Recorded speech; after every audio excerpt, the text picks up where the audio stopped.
At 12 o'clock, we got our first unranked matchup of the day. We got Missouri, which started off the season, that is like playoff eligible, but Missouri started off the season with a big win over Louisiana Tech. Turned to Kansas State, which also had a huge victory last week. Kansas State is favored by 7.5 points on ESPN2 in this one. Brady Cook, the quarterback for Missouri, went 18-27, threw for 201 yards, a touchdown, and a pick, and had a 66.7% completion percentage. Nathaniel Pete on the ground had 8 carries for 72 yards and a touchdown.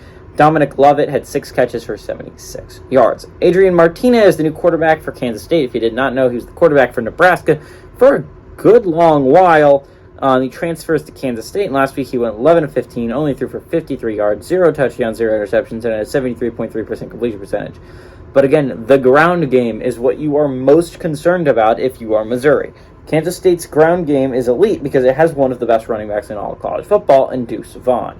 Deuce Vaughn had 18 carries for 126 yards and a touchdown last week, and that could have been a lot more if they played him in the second half. Will Swanson through the air lead his team receiving and only had 2 catches for 23 yards.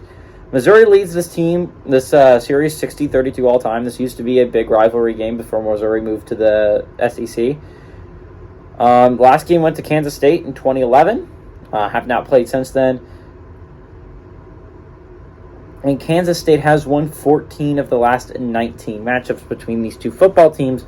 Kansas State, for a while, has looked like the better football team. I think what's really interesting here is Kansas State, right? Kansas State is always like the kind of dark horse. It's the wild card in the Big 12. You kind of know what you're getting out of Oklahoma. You kind of can expect a Texas team that's good, but not going to be challenging from the playoffs, and just a chance to upset you every year. You can know what to expect from Oklahoma State and Baylor, both teams that should compete for Big 12 titles this year.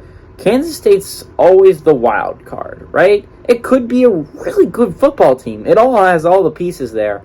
And honestly, they've been the kryptonite of Oklahoma the past couple of years.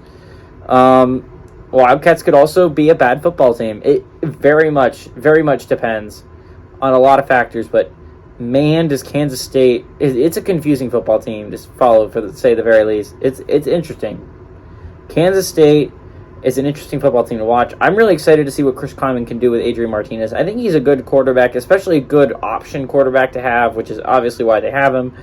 He only threw for 53 yards last week. I think they have a lot of things they've yet to show us this year with the easy win last week. I think they show those things against Missouri. I think this is a blowout Kansas State victory. They win and cover that 7.5 point spread.